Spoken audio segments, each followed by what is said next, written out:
Nayanam namaskritya Naram chaiva narottamam Devim saraswati vyasam Tato jaya viraya Naishtapreshu abhadreshu Nityam bhagavata sevaya Bhagavati uttamasloke Bhaktin bhavati nastiti. So, I believe we are on in the Srimad Bhagavatam, Canto 3, Status Quo. Chapter 11, Calculation of Time from the Atom. And we are doing text 29, 30, 31, and 32.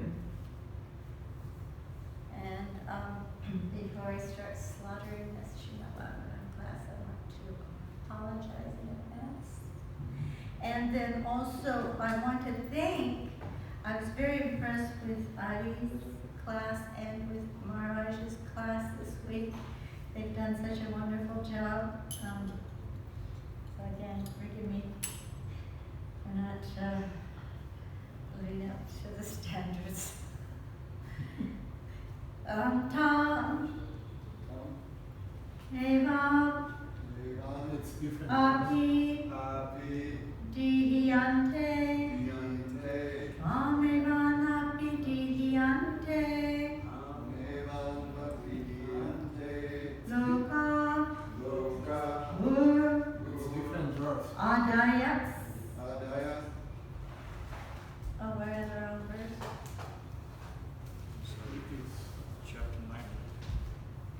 Chapter 11. Chapter 12. New chapter. We'll get there. Stand by for technical difficulties. It's better than it was. Yes. That's chapter 12. Chapter 11, aren't we? Yes, chapter 12. Oh. Starting new chapter. I don't You're know. not listening. After party, new chapter. Okay, open your ears. 29. He is writing down.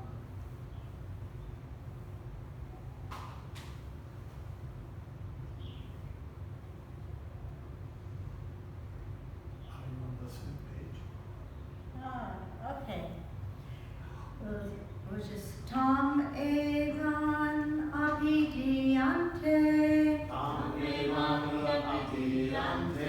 Lokya Ur Adayas Traya Loka Ur Adayas Traya Nishayam Anuvritayam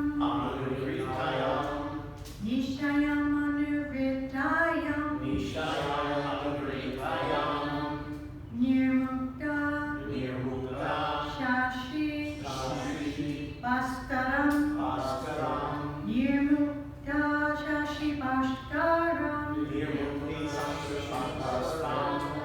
Tamevana Pidiyante Lokapuradayastaya Nishayam Anuvritayam Nirmukta Shashi Bhaskaram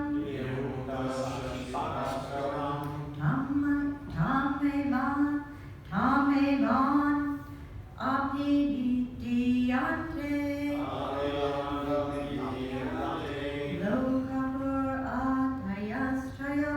Lokapur Adayastaya Nishayam Anuvritayam Nirmukta Shashi Bhaskaram Tam Evan Apidiyante Lokapur Adayastaya Nishayam Anuvritayam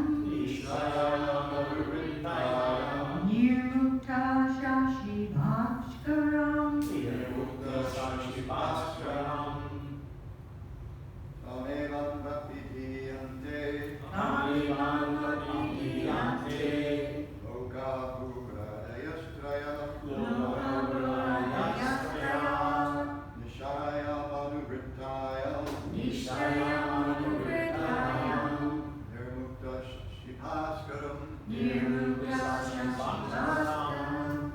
Devangapidiyante. Vamevangapidiyante. Kapuradayasthaya. Lokapuradayasthaya. Nishayamanavrittayam. Nishayamanavrittayam. Nirmuktasashibhaswaram. Nirmuktasashibhastam. Tam evanu apidiyante. Vamevangapidiyante. Lokapur adiyastraya. Lokapuradayasthaya. Nisayam anuparutayam. Nishayamanavrittayam. Nirmuktasashibhaskaram. Nirmuktasashibhastam. Dhammavannapitiyante. Tamevangapidiyante. Lokapuradayasthaya. Nishayamanavrittayam. Nishayamanavrittayam. Nikmutasashibhaksharam. Nirmuktasashibhastam. Tam, Tam, that, that, eva, eva, certainly, certainly, anu, anu, after, apidiante, apidiyante, are out of sight, are out of sight. loka, Lokaha, the planets, the planets, Bhuadaya, Bhuyanaya, the three worlds, Bhu, Bhuva, and Sva, the three worlds, Bhuva and Sva, Trayam, Traya, three, three, Nishayam, Nishayam, in the night, in the night, Anuvritayam, Anuvritayam, ordinary, ordinary, Nirmukta, Nirmukta, without glare, without glare, Shashi, Sashi, the moon, the moon, Bhaskaram, Bhaskaram, the sun. the sun. Report. Actually, I forgot to say my prayers. Om Gana Tamarantasya Janandana Salakaya Jagsun Militanyena Tasmai Shri Gurave Namaha Shri Chaitanya Manovistam Sapitam Yena Bhutale Swayam Rupa Gadanmayam Dadanti Svahanantikam Vandeham Shri Guru Shri Yuta Kamalam Shri Gurum Vaishnavamscha Shri Rupam Sagrajatam Sahagana Raghunatham Vitam Tam Sajivam Sadvaitam Sadvatutam Parijana Sahitam Krishna Chaitanya Devam Shri Radha Krishna Padam Sahagana Lalita Shri Krishna Vitamscha Hey Krishna Karuna Sindhu Dinabandhu Jagapati Gopika Gopika Bhatta Radhakanta Namostute Tapta Kanchana Gauranye Radhe Vrindavaneshwari Vishabhanusute Devi Pranamami Hari Priye Vanchakalpatarubhyascha Kripa Sindhu Vedacha Patitanam Bhavanebhyo Vaishnavebhyo Namo Namaha Vanchakalpatarubhyascha Kripa Sindhu Vedacha Patitanam Bhavanebhyo Vaishnavebhyo Namo Namaha Shri Krishna Chaitanya Prabhu Nityananda Shri Advaita Gadadhar Shri Vasudeva Gaur Bhaktavinda Hare Krishna Krishna Krishna Hare Hare Hare Rama Rama Rama Hare Hare. It is said if you really want Krishna to listen to your prayers, pray for others. The purport and translation by Mr. Divine Praise. When the night of Brahma ensues, all the three worlds are out of sight, and the sun and the moon are without glare, just as in the due course of an ordinary night. It is understood that the glare of the sun and the moon disappear from the sphere of the three worlds, but the sun and the moon themselves do not vanish. They appear in the remaining portion of the universe, which is beyond the sphere of the three worlds. The portion in dissolution remains without sun rays or moon glow. It all remains dark and full of water, and there are indefatigable winds, as explained in the following verse. That word, could you define that word, please? Indefatigable? Yes, indefatigable. And I will give you the, it's a person or their efforts persisting tirelessly. So there's no fatigue there. These winds, they just don't subside at all. Okay? Thank you.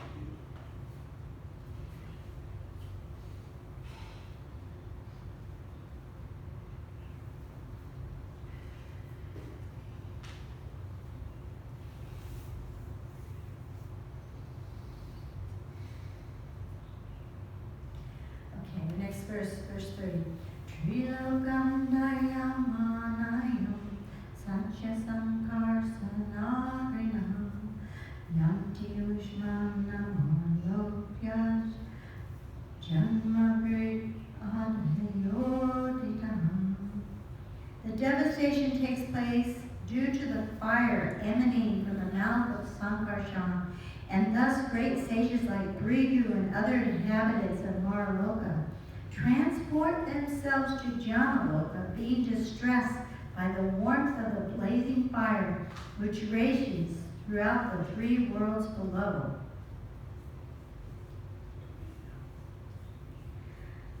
Verse 31. Tavatri Bhuvanam Sadya Kalpatai Tita Sindhava Navayanti Utam Tobab Chandravatir Tromayam. At the beginning of the devastation, all the seas overflow and hurricane winds blow very violently. Thus the waves of the seas become ferocious, and in no time at all the three worlds are full of water. Purport. It is said that the blazing fire from the mouth of Sankarshan rages for 100 years of the demigod's time, or 36,000 human years. Then for another 36,000 years there are torrents of rain, accompanied by violent winds and waves, and the seas and oceans overflow. These reactions of the worlds. People forget all these devastations of the worlds and think themselves happy in the material progress of civilization. This is called Maya, or that which is not. And verse 32. Ananta satasmin salilam aste nata sano hari yoga nidra nimilaksha stuamano janalayan. The Supreme Lord, the Personality of Godhead, lies down in the water on the seat of Ananta, and with his eyes closed, and the inhabitants of Janaloka planet offering their glorious prayers unto the Lord with folded hands. We should not understand the sleeping condition of the Lord to be the same as our sleep. Here the word Yoga Nidra is specifically mentioned, which indicates that the Lord's sleeping condition is also a manifestation of his internal potency. Whenever the word yoga is used, it should be understood to refer to that which is transcendental. In the transcendental stage, all activities are always present, and they are glorified by prayers of great sages like Riku. So, we are hearing of the dissolution of the lower planetary, partial dissolution. So, lower planetary systems are affected. The higher planetary systems, we're seeing that some of the demigods need to leave because it's become uncomfortable for them as well. So they go up the higher planetary system. But the important point here is that it's interesting. It starts off, Prabhupada starts saying, just like we have our day and our night. So similarly, the universe has a day and night. So you have the microisms and the macroisms reflect on each other. There's comparisons to each other. And that in our society too, and living here, we can do something and say, well, this doesn't affect anyone, this is just my problem. But actually, you know what we do does have an effect on everyone. And that's why, as living together in an ashram, and especially Srila Prabhupada's ashram, trying to promote and continue the development of this Krishna consciousness, we all take an active part in doing what we can do to make this happen. And in this way, we get stronger spiritually, and everyone around us also develops and grows spiritually. And in that way, it's a very nice atmosphere. And then when we hear if one person has difficulties or problems, you know, don't think you're alone. Everyone has difficulties and problems. We all suffer from the modes of material nature. We all suffer from the adhyatmic, adhigoric, adhidaivic situations. So if we have difficulties, we're here for each other, you know, and we should develop friendships with devotees in which we can reveal our minds, and the devotees can confidentially hear and also share and help each other, because this will make our society strong. And so it is painful if somebody leaves, and it is sad. You know, I remember hearing stories of Prabhupada actually shedding tears when he would hear a devotee leaving the temple and going off to try and enjoy, because as he says here, people, they think themselves happy, but there's great devastation that's happening in this world, and it's happening constantly all around us in many different levels, in many different ways. I don't think we can even count the opportunities there are for this world to devastate us. So this process is perfect in itself, and that, but one thing we need to understand is that we are very different than Krishna. We can't enjoy that Krishna enjoys. When Krishna lays down on this wild causal ocean with indefatigable waves and winds blowing, that he's quite comfortable and he can enjoy in these situations, whereas we are completely incapable of having enjoyment in this material world. As hard as we try, we are absolutely incapable of enjoying this material world. So actually, I wanted to take an opportunity to talk about this new month that we're coming into, Katyayani, because there was a sweet pastime in Virajam, so I'm taking this opportunity, though I don't think I have enough time to tell the whole pastime, so I'll have to do it another time. But the very young gopis, you know, there's different categories of gopis in Vraj. There's some very older gopis, and then there's younger gopis, and so many different categories of gopis. And this happened with the younger gopis who were not quite old enough. They weren't in Radharani's age group. They were younger than that. They were not even betrothed yet. Radharani had been betrothed to Abhimanyu. And these gopis, they were wanting Krishna so much as their husband. This was their heart's desire. And so any opportunity they got to worship, and you know, demigod worship did go on to a certain degree. And even in India today, there are temples there that the gopis had worshipped the sun god and goddess Durga for Krishna as a husband. But it was interesting how these young girls found each other. And it's described that because they had the same desire, it was a deep desire, no one else knew about it, it was in their own hearts, that they desired so strongly to be betrothed to Krishna and live in the home of Nanda Maharaj and Yasoda Mai as the daughter-in-law. this was their heart's desire. And, but somehow or another, because they all had this desire, they recognized it in each other. And they met on the bank of the Jamuna and developed this strong bond. And they came from many different villages. In Vrindavan, there's all these different little villages. And so somehow these girls came to the bank of the Jamuna, and even though they were concealing their desires, they recognized it in each other, and they were sharing their heart's desire with each other on the bank of the Jamuna. The love these young girls had for Krishna was not ordinary, like the attraction between young boys and young girls. It's not like that in any way. It's very elevated. It's very elevated to be a gopi, take birth as a gopi. It's such an elevated birth that they had performed austerities and penances for lifetimes to come to this level.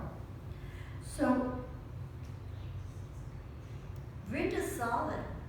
Vrinda Devi, our dear Vrinda Devi, she saw them, and she had compassion upon them. And so she arrived in the dress of an ascetic, and she accepted their blessing, their respectful obeisances, and she gave them her blessings. And then she told them, I'm a resident of the forest, and I couldn't help but see how you are suffering due to your love. My heart has been torn with compassion, so I have come here to ask you to carefully listen to my knowledge of magical ritual by which you will be able to fulfill your desire. It will not require extreme effort, as you will only have to exert yourself for a month. I learned of these things from the compassionate Yogamaya, the reservoir of all spells and incantations, after I entrusted her through austerities. So Vrinda initiated the young gopis by whispering a mantra in their ears and gave them rules and regulations for austerities meant to accompany the chanting of the mantra. She then left and disappeared. So the girls went to their mothers and they told them, we want to perform this austerity because we want a good husband. They didn't disclose who that husband should be. And the mothers were concerned. They were thinking, oh, our young girls have never performed such austerities. Will they really be able to do this? And the girls convinced them. They were determined. They wanted to do this. And so the mothers let the girls do this. And when there's a art, there's a vow, there has to be kala time. And the time was this month, the month of Katya. And they also have the Desha and Sankalpa, the mantra, and the Ishta day. So the Kala was the time of this month, and the Desha was the place, which was the pristine banks of the Jamuna. And the Sankalpa was the desired goal, their deep desire to have Krishna as their husband. And their Ishta day, they offered worship to Katyayani. And the mantra was the Katyayana Mahamaya mantra. Now, this particular month in Vrindavan, I can't get over how warm it is here, but in Vrindavan it's pretty cold this time of the year. How And cold is it? It's like, it's just above freezing. It's pretty biting. Cold is very biting. And it seems to go deep. You feel it everywhere. Indefatigable. And so gopis, this word gopi comes from the word goop, means to hide. And they were hiding their desire. So gopi is one who hides her love for Krishna.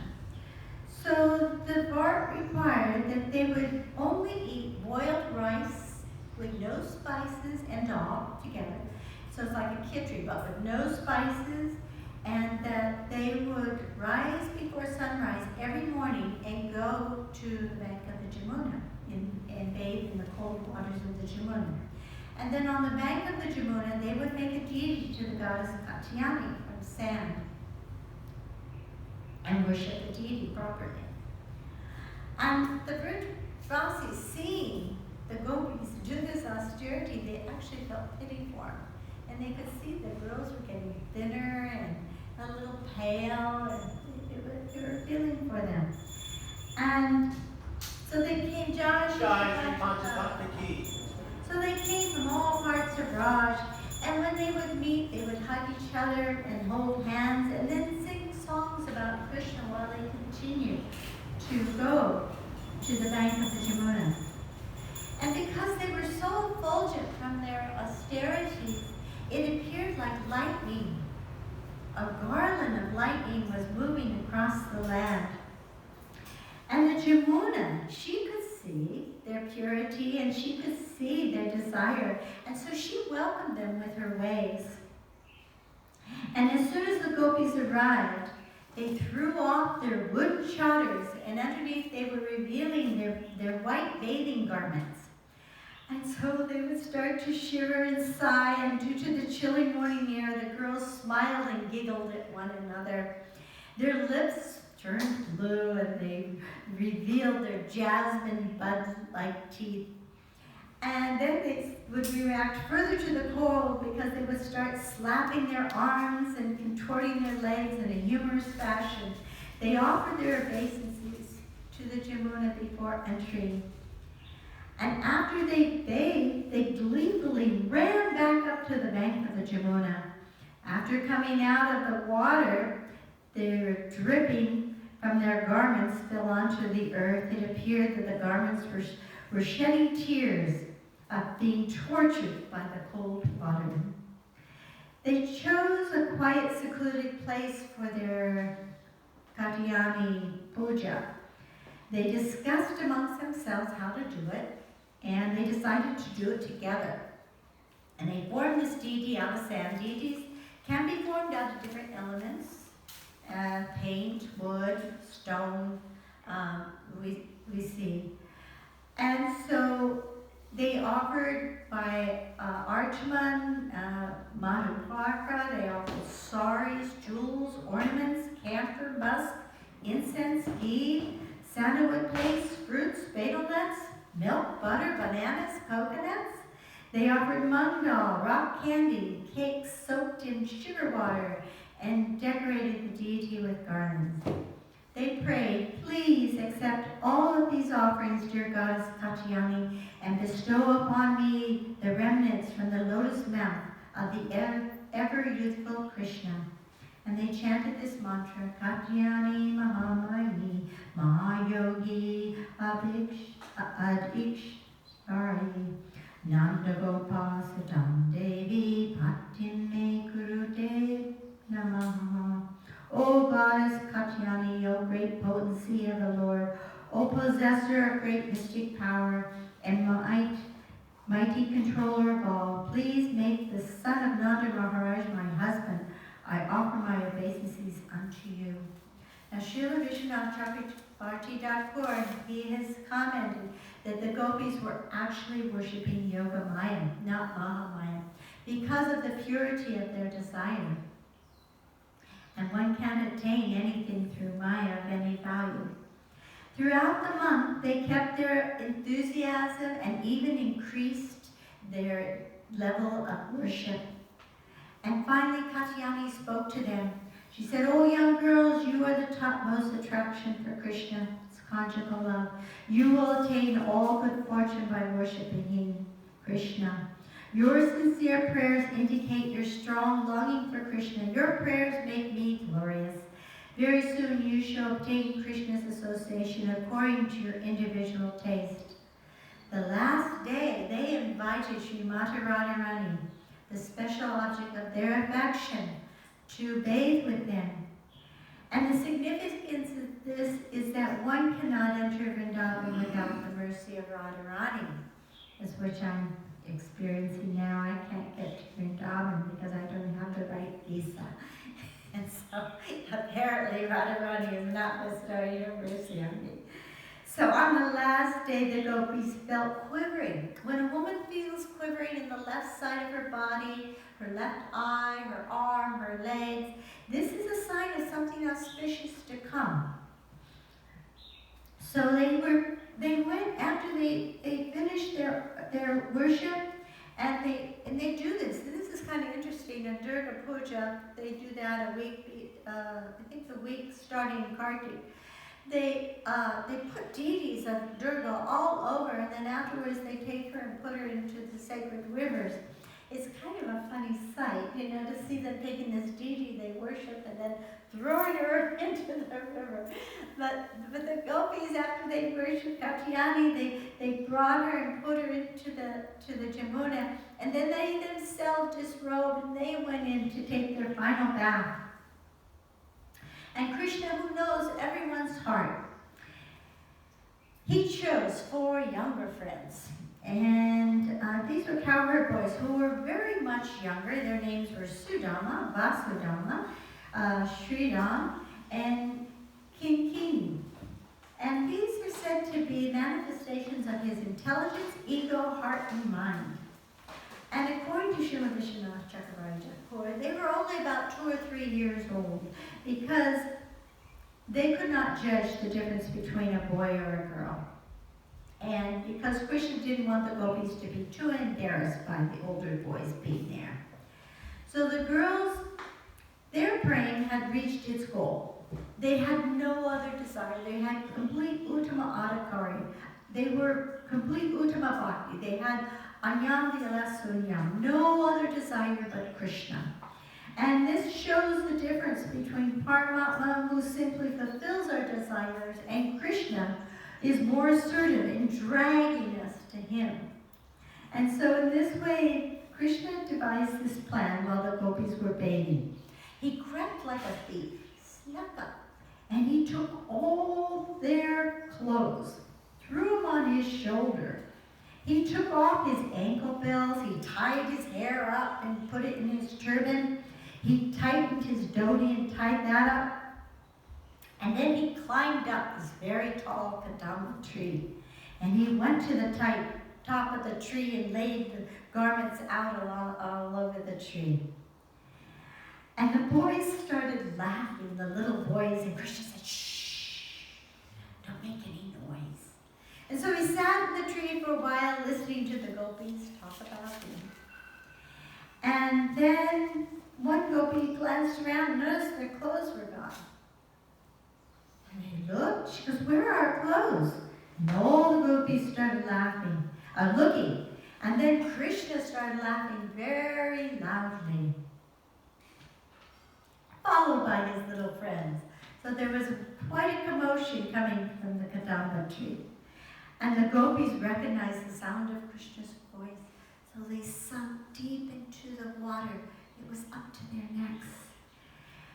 And their eyes looked up and they saw Krishna standing in the sun in the kadamba tree. And the gopis said, "These deeds of yours will surely be well thought of by the village elders."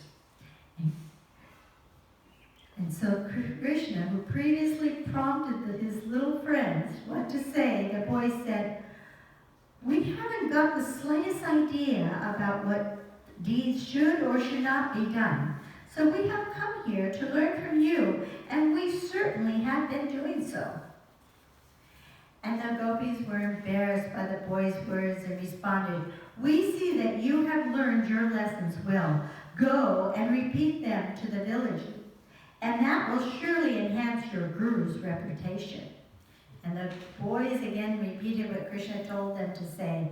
And they said, "We don't know why you chide us in this way, for you are aquatic creatures, while we are residents of the treetops." And the girls answered, "You climb trees, and this is indeed a fitting display of a plunderer's powers. Having been robbed, however, our poverty is proven by our immersion in the water." And then Krishna himself began to address the gopis. "O gopis of Raj, do you know who might have taken these clothes and placed them on the branches of this tree? I was grazing my cows far away, and seeing the clothes, I thought, what is this new kind of kadamba tree that has different kinds of clothes as its fruits and flowers? Curious to see this wonder, I quickly came here and climbed the tree. And the gopi said, but all these garments belong to us, so don't speak like this. Surely you have taken them up there. And why have you taken them so high on the branches of the kadamba tree? And Krishna said, that may be true, but I, the thief, who is the son of Nanda Maharaj, reserves the right to make this accusation. But our dear boy, please control your mind. Just look at the garments and consider whether they belong to women or men.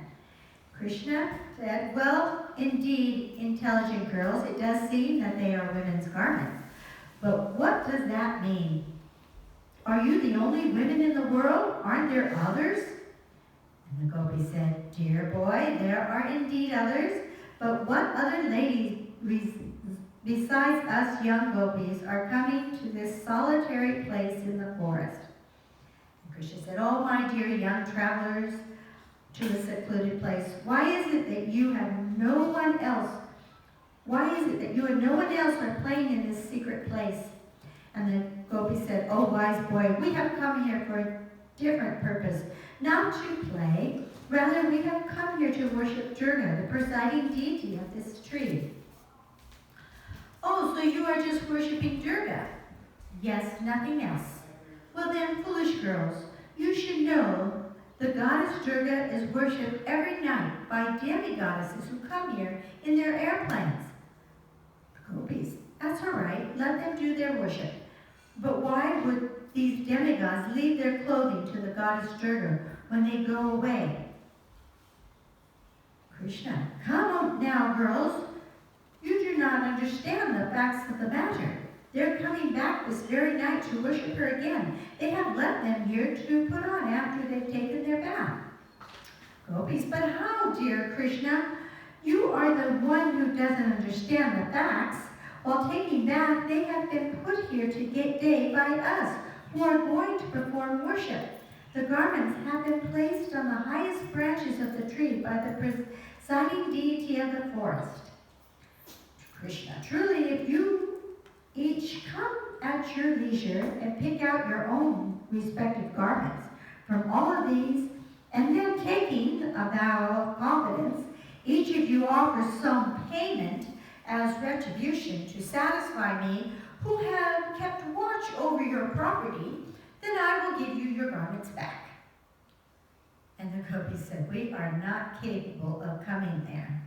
And Krishna laughs, oh girls, I know it is because you have been, you are fatigued from your austerities that you cannot come here. But then I will not give you these clothes, and what can you do to me who am stronger than you? And the gopi said, but we cannot trust your words because you are so duplicitous. I vow, I'm telling the truth. Besides, I can see you've become quite emancipated by your vow. But we cannot have faith in your vow because you speak falsely. And Krishna said, I cannot think of any time I spoke falsely from the time I took birth until now. What evidence do you have of this? These young boys here are my witness. They'll testify for me. And the gopi said, but they are your conspirators. We cannot trust them either.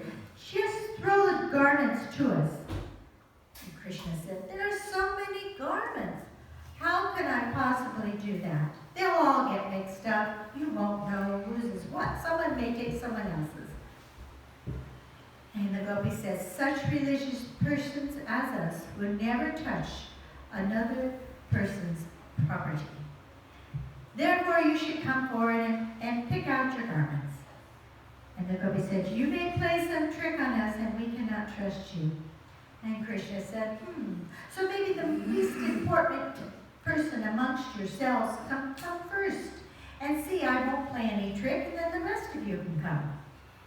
And the gopis were astonished at the ability Krishna had, unlimited arguments. And they remained in the water up to their necks, appearing like a row of beautiful blue lotuses.